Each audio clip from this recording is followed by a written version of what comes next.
Hey, thanks for making it to Veterans Info Tap. I'm really glad you made it. This video is really, really important, and I'm asking you to hang on through it and listen to the information, because there's little nuggets in here that will help you preserve your rating and make sure that you don't get reduced.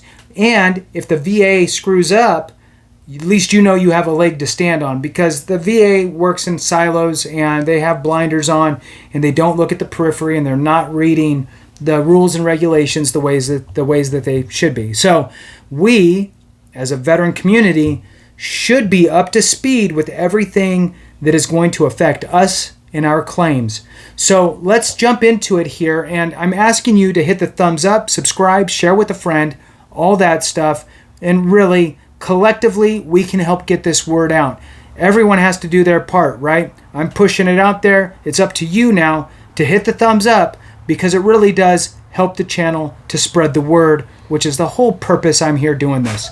So the thing that I hate most of all is that, well, I never knew. I never, nobody ever told me. I never, and there's a lot of that as you transition out of the military. You just have no clue. Nobody's coming to you and saying, hey, here's the door you need to go in. Here's the key. It's right there. This is what you need to do. Here's the secret knock. Nobody's doing that. So there are, right? I'm doing it. There's other people on YouTube doing it, but you know what I mean. So what I'm going to do is I'm going to go through this directly from the Code of Federal Regulations, the CFR, the rule book for the VA, and I'm going to go through it, and I'm going to focus specifically on disability compensation. And even if you're new to VA disability compensation or not, it's important to understand all of the different various protections that come into play for you with regard to protecting your claim percentages.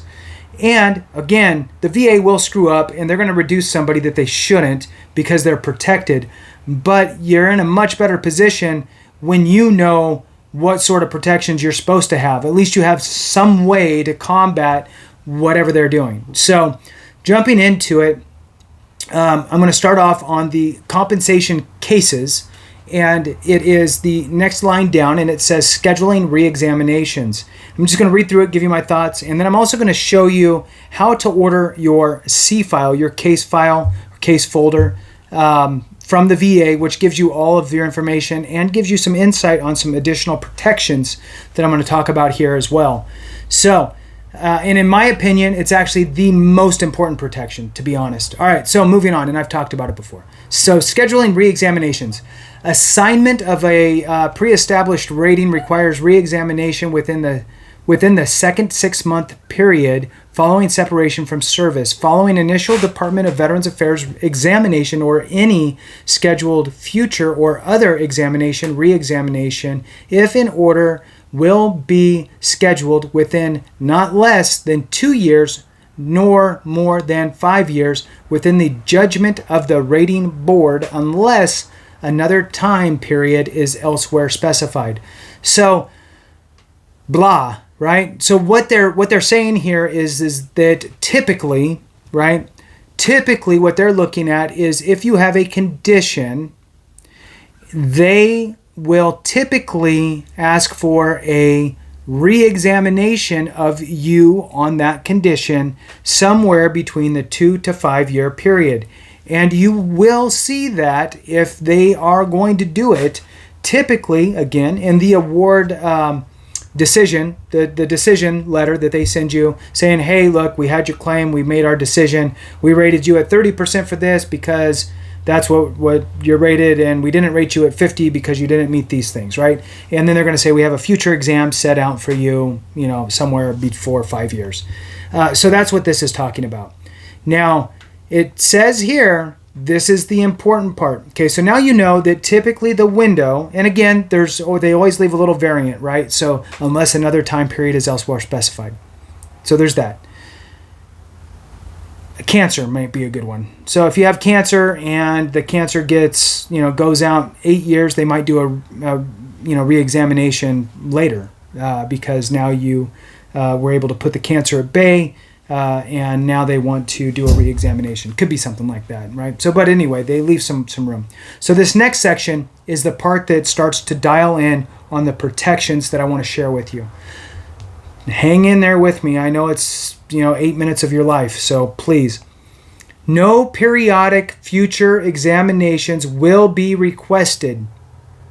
No periodic future examinations will be requested. In service-connected cases, no periodic re-examination will be scheduled. Okay, pretty sweet. And they list down, let's see here, 6 different reasons. Number 1, when the disability is established as static, meaning that it is static, it's not projected to get any better. It is projected to stay the same and actually probably get worse. That is a static condition. That is my favorite protection. Okay, that protection is by far my favorite one.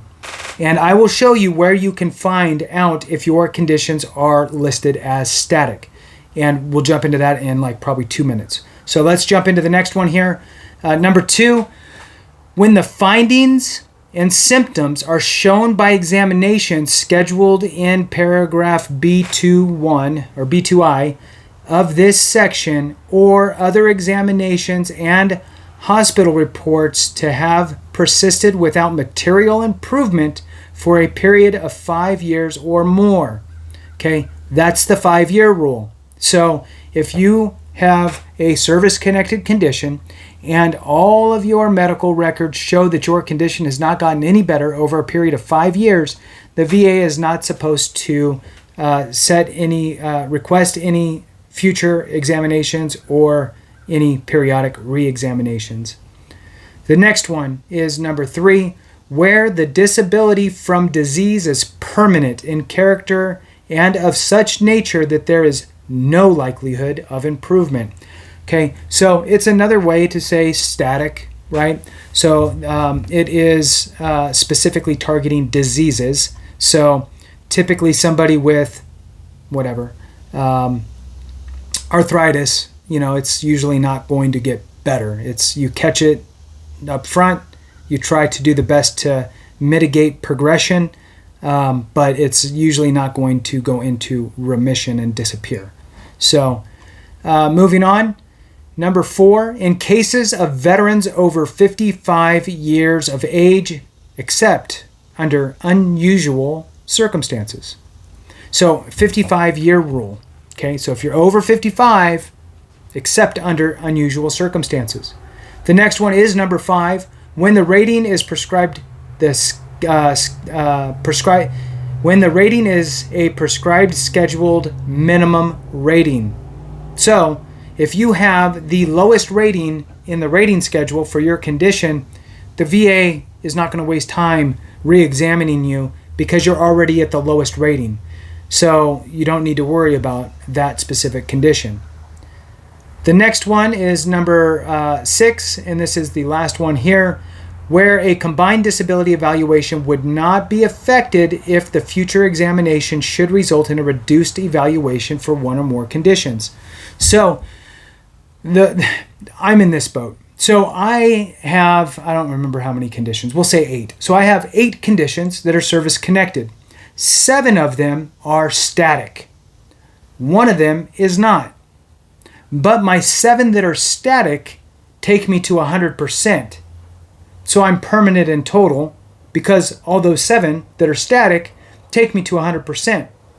My non-static condition is not going to have a evaluation or a re-exam because even if it went to a 0%, it doesn't change my overall rating.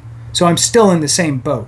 So I don't need to worry about the VA knocking on my door and making me go down to do a re-exam for this condition that's not considered static. So those are the 6 reasons or protections out there for you. Now, here's the kicker. you could have multiple of those. You can have static conditions, you could be 55 years or older, and you could have your conditions in place for more than 5 years. So now you have multiple protections that are lining up for you. Now there's also the 10-year and the 20-year, but I'm going to leave those alone because this is the upfront stuff that I want you to kind of focus on. Next is the C-file, right? So trying to get your code sheet, right? Your code sheet.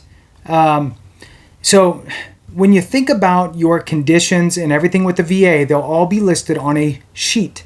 That sheet will show you information on there, such as if your condition is static or has a future exam date. Now, I did pull up something here for you on code sheets.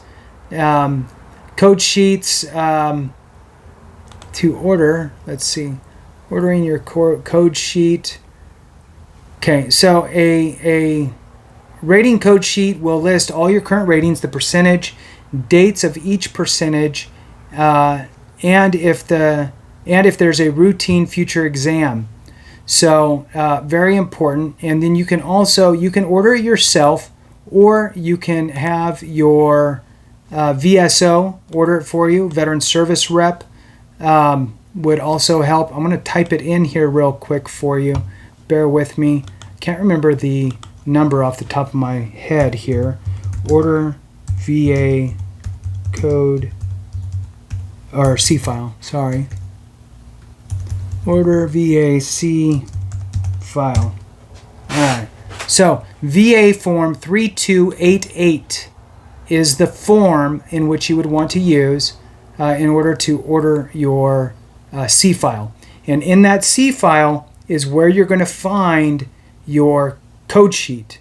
The code sheet is what has the magic information for you to know what conditions are considered static. Okay.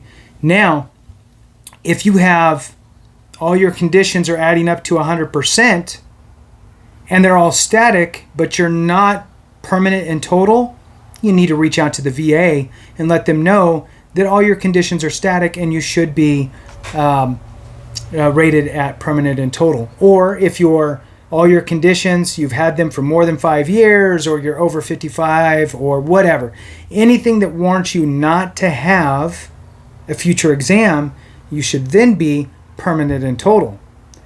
Very important. So the other reason why this is important is, let's say that you're not at 100% yet. Let's say that you're at 80 or 90 and you're looking to get over the hump and get to that 100%. It's important to know where you're at, so that way you can figure out where you're going and are your current conditions protected or not, as you're messing around with your new claims. So again, wanted to share with you the protections and how to what form to use to order your C file. And in your C file is the code sheet that has all your conditions with all of the disposition. Is it static or is there a future exam, and so forth. So with that, we'll go ahead and conclude it. Thank you so much for watching. I really appreciate you. Have a great one. And remember, if we don't take care of each other, something went wrong.